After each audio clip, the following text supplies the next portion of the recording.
السلام علیکم محترم طلباء اور طالبات، آج ہمارا اسلامک اسٹڈی کمپلسری کا فرسٹ ایئر کے تیسرا لیکچر ہے۔ پہلے 2 لیکچر ہم پڑھ چکے ہیں۔ پہلے لیکچر میں ہم نے بنیادی عقائد پر بات کی تھی، عقیدے پر بات کی تھی۔ دوسرے لیکچر میں ہم نے توحید کی تعریف کے ساتھ ساتھ وجود باری تعالی قرآن کی روشنی میں تفصیلاً بیان کیا تھا۔ آیات اور اس سے متعلقہ چیزیں ہم نے بیان کی تھیں۔ ہمارا تیسرا لیکچر جو ہے، آج کے لیکچر کا عنوان ہے عقیدہ توحید اور توحید کی اقسام۔ توحید کیا ہے اور توحید کی اقسام، کہ کتنی اقسام ہیں، اس کی کتنی ٹائپس ہیں۔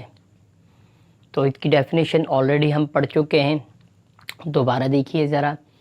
توحید عربی لفظ وحدہ سے نکلا ہے، جس کے معنی ایک ماننا، یکتا سمجھنا اور اکیلا سمجھنا کے ہیں۔ اکیلا، اور اس کا اصطلاحی مفہوم ہے، ان اصطلاح میں اس کی جو ڈیفینیشن بنتی ہے دین کے اصطلاح میں، توحید سے مراد کہ سب سے برتر اور اعلیٰ اور ساری کائنات کے خالق و مالک ہستی کو یکتا، اکیلا، تنہا ماننا، کہ اللہ تعالیٰ کی ذات، اور وہ ذات اللہ رب العزت کی ذات ہے۔ اس جیسی ذات کائنات میں کوئی نہیں۔ اللہ رب العزت خود فرماتے ہیں لیس کمثلہ شیء، یعنی اللہ کے مثل ہی کوئی نہیں۔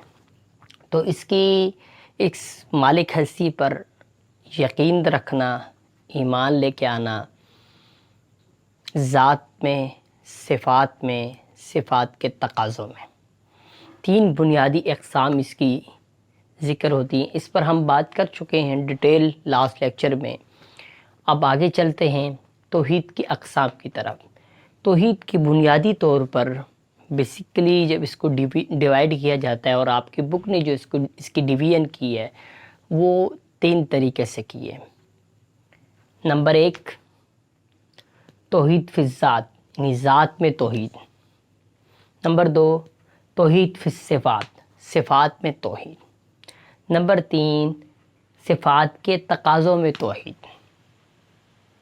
3 اس کی بنیادی اقسام کا ذکر ہم انشاءاللہ کریں گے، اور اس سے متعلقہ جو بھی انفارمیشن ہوگی انشاءاللہ آپ کے ساتھ یہاں شیئر کریں گے۔ ذات میں توحید، ذات میں توحید سے کیا مراد ہے؟ اللہ تعالیٰ کی ذات ہے، کیسی ذات ہے؟ تو اس کے متعلق آپ کو یہ بتاتا چلوں، مشرکین مکہ نے بھی اللہ تعالیٰ کے نسل کے بارے میں، اللہ کی ذات کے بارے میں پوچھا، تو اللہ رب العزت نے سورہ اخلاص نازل فرما دی کہ محبوب فرما دیجئے ان کو، کہہ دیجئے ان کو، قل هو اللہ احد، اللہ تعالیٰ ایک، اللہ تعالیٰ اکیلے، اللہ الصمد، ترجمہ یہاں لکھا ہوا ہے، کہہ دو اللہ تعالیٰ ایک ہے، اللہ الصمد، اللہ بے نیاز ہے، لم یلد ولم یولد، نہ اس کی کوئی اولاد ہے، نہ وہ کسی کی اولاد ہے، ولم یکن لہ کفوا احد، اور نہ کوئی اس کے برابر کا ہے۔ جو سٹیٹس اللہ کا ہے، جو مقام اللہ کا ہے، جو رتبہ اللہ کا ہے، جو منصب اللہ کا ہے، جو عظمت اللہ کی، جو شان اللہ کی، جو رتبہ اللہ کا، جو درجہ اللہ کا، اس کے کوئی برابر نہیں۔ لم یکن لہ کفوا احد، یہ اللہ تعالیٰ کی ذات بابرکت ہے۔ تو اللہ تعالیٰ کی ذات کے متعلق توحید فی ذات میں بتائیں گے اللہ تعالیٰ کی، یہی آپ اس کا وہ لکھیں گے، سورہ اخلاص کا ترجمہ لکھیں گے توحید فی ذات میں۔ یہ آپ کا لانگ کوسچن میں بھی آپ سے پوچھا جا سکتا ہے، شارٹ کوسچن میں بھی پوچھا جا سکتا ہے۔ آگے چلیں، ایک اور ترجمہ اس حوالے سے آپ یہاں پر کوٹ کریں گے کہ اور نہ کہو کہ 3 خدا ہیں، 3 خدا بھی نہیں۔ قرآن مجید یہ سورۃ النساء آیت نمبر 171، اور نہ کہو کہ تین خدا جس طرح اب تین خدا کا کنسپٹ آپ کہیں گے یہ کیا ہے؟ جو عیسائیت ہے، کرسچن، ان کے ہاں تین لوگوں کو خدا کا درجہ دیتے ہیں، یعنی خدا کے اسٹیٹس کے قریباً برابر لے کر آتے ہیں، نعوذ باللہ۔ تو خدا ایک ہے، حضرت مریم علیہ السلام، حضرت عیسیٰ علیہ السلام، تو ان کو بھی اللہ تعالیٰ کے قرآن مجید میں ایک اور مقام پر اللہ تعالیٰ فرماتے ہیں، حضرت عیسیٰ علیہ السلام کو اللہ کا بیٹا تصور کرتے ہیں۔ قالت الیہود عزیر ابن اللہ، یہود نے حضرت عزیر علیہ السلام کو اللہ کا بیٹا کہا۔ وقالت النصارى المسیح ابن اللہ، اور نصارائی عیسائیوں نے حضرت مسیح علیہ السلام کو اللہ تعالیٰ کا بیٹا کہا۔ اور مشرکین مکہ فرشتے جو ہوتے ہیں ان کو اللہ کی بیٹیاں کہتے تھے، تو اللہ رب العزت نے اس کے اندر سب کی کیا کر دی؟ نفی کر دی، نہ اللہ کا کوئی بیٹا ہے، نہ اللہ کسی کے بیٹے ہیں۔ اور ایک اور آیت کریمہ اس ذات میں آپ دیکھیں گے، تم دو معبود نہ بناؤ، دو معبود بنانے کی بھی اجازت نہیں ہے، معبود صرف ایک ہے، لا الہ الا اللہ، معبود صرف ایک ہے، خالق صرف ایک ہے، مالک صرف ایک ہے، رازق صرف ایک ہے، اور اس کے ساتھ کوئی شریک نہیں۔ یہ ہوگی توحید فی الذات۔ آگے چلیں، اسی طریقے سے جو پہلی ہیڈنگ ہم نے ذکر کر لی اور اس کے اندر ریفرنس کی، باقی اس سے متعلقہ آپ نے ایک پیراگراف بنانا ہے، انہی باتوں کو آپ نے ایڈجسٹ کر کے، اس طرح میں نے بھی آپ کو 3-4 باتیں بتائیں، ان کو شروع میں آغاز میں لکھ کر لکھ دینا ہے۔ اصل مارکس کی جو ہوگی آپ کی، جو چیک کی جاتی ہیں چیزیں، وہ اب کی آیات چیک کی جاتی ہیں، ریفرنس چیک کی جاتے ہیں کہ آپ نے یہ ٹھیک لکھے ہیں۔ اگر آپ نے یہ والے لکھے ہوں گے تو اوکے ہے، آپ کی بک میں یہ ہے لیکن یہ 2 آیتیں نہیں ہیں، تو آپ کو میں نے پہلے ہی پریویس لیکچر میں بتایا تھا کہ آپ کی جو ٹیکسٹ بک ہے اس کے اندر اتنا مواد موجود نہیں ہے جو پیپر کے لیے کافی ہو، ناکافی ہے، تو لہٰذا آپ نے ان مواد کو بھی نوٹ کرتے رہنا ہے۔ آگے چلیں، توحید فی صفات۔ صفات میں توحید سے کیا مراد؟ خوبیاں، کریکٹرسٹکس، ایٹریبیوٹ، اللہ تعالیٰ کی کریکٹرسٹکس کیا ہیں، اللہ تعالیٰ کی خوبیاں کیا ہیں، اس خوبیوں میں بھی اللہ کے ساتھ کوئی شریک نہیں ہے۔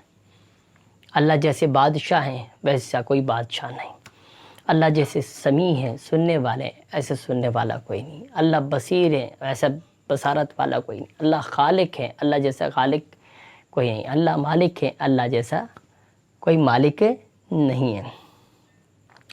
تو اس پر آیت کریمہ سب کا بادشاہ، الملک القدوس السلام المؤمن المہیمن العزیز الجبار المتکبر سبحان اللہ عما یشرکون هو اللہ الخالق البارئ المصور له الاسماء الحسنى، سب کا بادشاہ، مقدس، سلامتی والا، امن والا، نگہبان، غالب، طاقتور، بڑائی والا، ہر اس چیز سے پاک ہے جس کو یہ مشرک شریک بناتے ہیں۔ وہی اللہ پیدا کرنے والا، وجود بخشنے والا، صورت بنانے والا، اسی کے سب اچھے، لہ الاسماء الحسنى، سب خوبصورت نام اس کے ہیں۔ اللہ رب العزت کا ذاتی نام ایک ہے، اللہ، اور اللہ کے صفاتی نام 99، هو اللہ الذی لا الہ الا هو الرحمن الرحیم الملک القدوس السلام، یہ آپ بارہا سنتے ہیں، یہ سارے اللہ تعالیٰ کی صفاتی نام ہیں، رحمان۔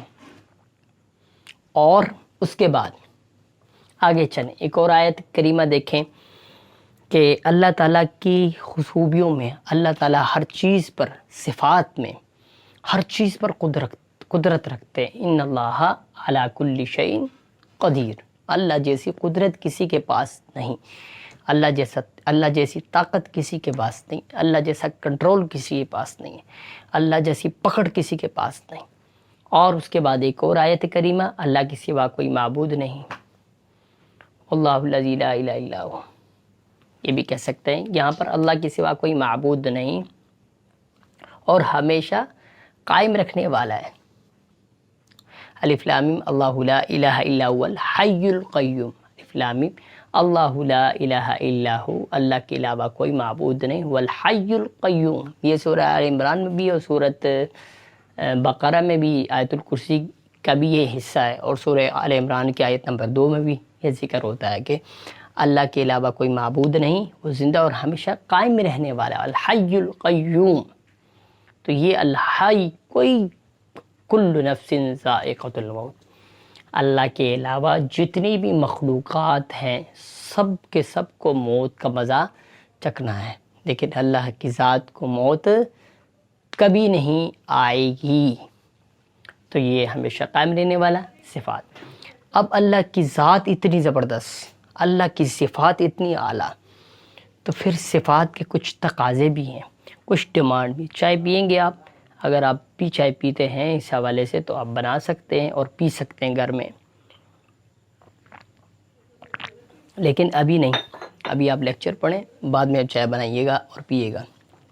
اچھا جی، اللہ کی صفات ہیں اور صفات با کمال ہیں، اللہ جیسی صفات کسی کے پاس نہیں، اور اللہ تعالیٰ کی ذات با کمال ہے۔ تو یہ کچھ آپ سے ڈیمانڈ کرتی ہے، کچھ آپ سے چاہتی ہے کہ اللہ رحمان ہے، تو اللہ یہ چاہتی ہے کہ اللہ کی مخلوق بھی رحم کرنے والی ہو، رحم کرنے والے اللہ کی ذات، اللہ بہت رحم کرنے والا ہے، اور لوگ بھی رحم کریں، لوگوں کے اندر بھی صفات پائی جائے۔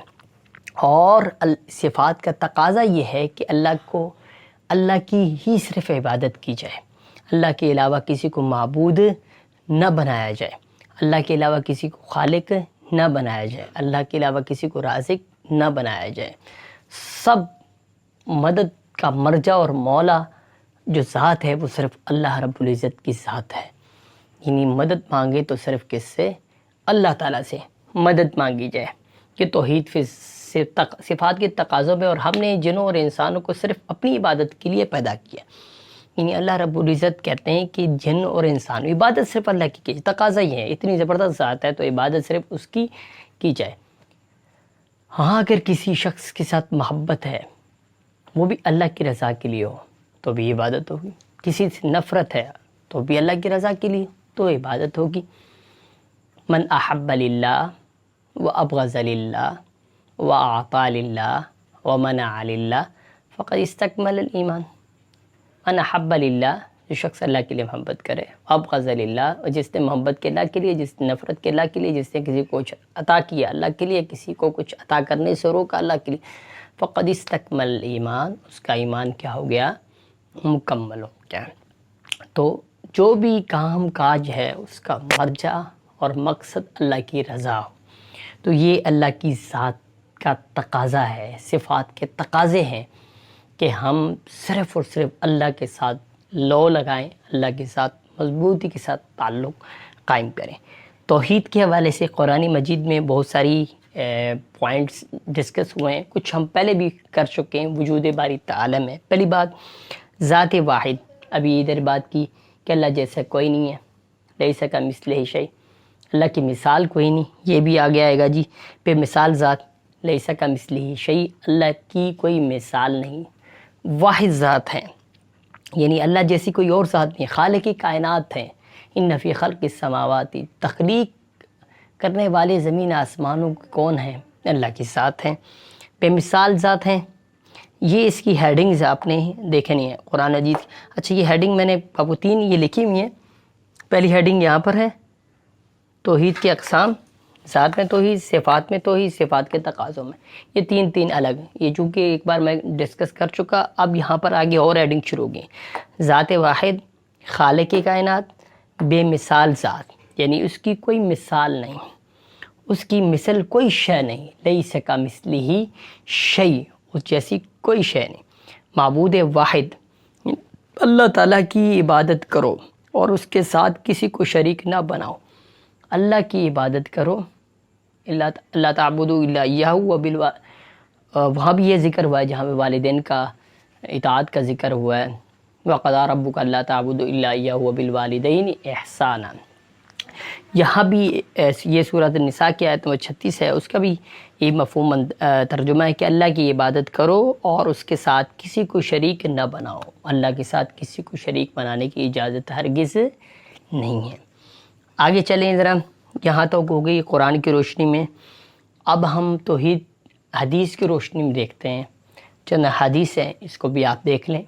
حضرت عبادہ بن صامت رضی اللہ عنہ بیان کرتے ہیں کہ آپ صلی اللہ علیہ وسلم فرماتے تھے، جو کوئی شہادت دے کہ اللہ کے سوا کوئی معبود نہیں اور محمد صلی اللہ علیہ وسلم اس کے رسول ہیں، تو اللہ تعالیٰ نے اس شخص پر دوزخ حرام کر دی. جو اس توحید اور رسالت کا اعلان کرے گا، اللہ رب العزت اس پر دوزخ کو حرام کر دے گا. اگلی حدیث مبارکہ دیکھیں. حضرت معاذ بن جبل رضی اللہ عنہ بیان کرتے ہیں کہ رسول اللہ صلی اللہ علیہ وسلم نے فرمایا، لا الہ الا اللہ کی شہادت دینا جنت کی کنجی ہے. لا الہ الا اللہ کی شہادت دینا جنت کی کنجی ہے. ایک اور حدیث، جہنم میں سے وہ سب لوگ نکال لیے جائیں گے جنہوں نے لا الہ الا اللہ کہا. یعنی زندگی میں کسی شخص نے لا الہ الا اللہ کا اقرار دل سے کیا ہوگا، جہنم سے اس کو نکال دیا جائے گا. اور آپ نے 9 کلاس میں ایک حدیث پڑھی تھی، پہلی حدیث آپ کی 9 کلاس میں تھی، افضل الاعمال لا الہ الا اللہ. عمل میں بہترین عمل جو ہے، افضل الاعمال، اعمال میں بہترین عمل کیا ہے؟ لا الہ الا اللہ، اللہ کے علاوہ کوئی معبود نہیں. اور تمام نبیوں نے بھی اسی پوائنٹ کا درس دیا کہ لا الہ الا اللہ.